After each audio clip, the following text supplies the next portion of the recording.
দীর্ঘ 2 দশকের অবসান, রাষ্ট্র ক্ষমতার খুব কাছে বিএনপি। ত্রয়োদশ জাতীয় সংসদ নির্বাচনে নিরঙ্কুশ সংখ্যাগরিষ্ঠতা নিয়ে সরকার গঠন করতে যাচ্ছে দলটি। এর মাধ্যমে নতুন অভিভাবক পাচ্ছে বাংলাদেশ। শুক্রবার দুপুরে বিজয়ের হাসি নিয়ে গুলশানের বাসা থেকে বের হয়ে নেভি হেডকোয়ার্টার মসজিদে জুম্মার নামাজ আদায় করেন বিএনপি চেয়ারম্যান তারেক রহমান। নামাজ শেষে গুলশানে তার কার্যালয়ে যান তিনি। এদিন দুপুরে গুলশানে বিএনপি চেয়ারম্যানের উপদেষ্টা মাহাদি আমিন বলেন, নিরঙ্কুশ বিজয়ের মাধ্যমে জনগণ গণতন্ত্রের পক্ষে রায় দিয়েছে।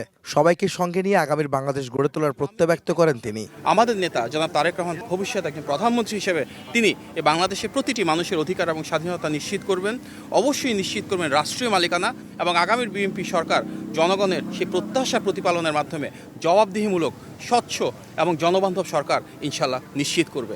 পরে বিএনপির স্থায়ী কমিটির সদস্য সালাউদ্দিন আহমদ বলেন, জনগণের দেয়া প্রত্যাশিত ভোটে দেশের শক্তিশালী গণতন্ত্রের ভিত্তির রচনা শুরু হয়েছে।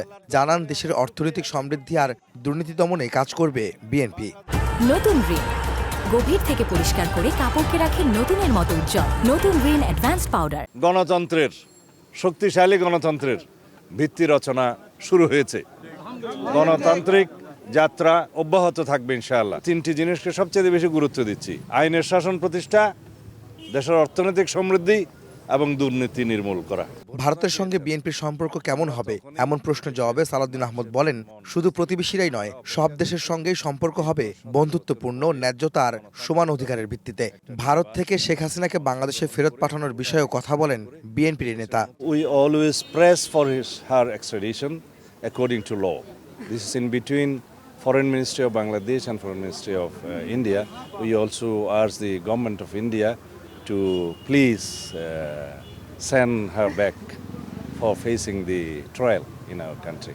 একই দিন সকালে নির্বাচন কমিশন কার্যালয়ে যান বিএনপির জাতীয় সংসদ নির্বাচন পরিচালনা কমিটির চেয়ারম্যান নজরুল ইসলাম খান। এ সময় তিনি বলেন, নির্বাচন নিয়ে কেউ কারো বিরুদ্ধে অভিযোগ তুললে তার প্রমাণ দেওয়ার দায়িত্ব তাদের উপরেই বর্তায়। কেউ কারোর বিরুদ্ধে কোনো অভিযোগ করলে সেটা প্রমাণের দায়িত্ব তার উপরেই বর্তায়। যদি সত্যি সেরকম কিছু ঘটে থাকে তাহলে ওনারা সেটা প্রমাণ করতে পারলে যাদের বিরুদ্ধে তারা অভিযোগ করেছেন সেটা তাদের ব্যাপার। এটা আমাদের বিরুদ্ধে তো তারা অভিযোগ করেন নাই। বিএনপি নেতারা বলছেন, জনগণের প্রত্যাশা পূরণে সুশাসন প্রতিষ্ঠা ও গণতন্ত্রকে আরও শক্তিশালী করাই হবে তাদের প্রধান লক্ষ্য। আহমেদ সালেহীন, সময় সংবাদ, ঢাকা।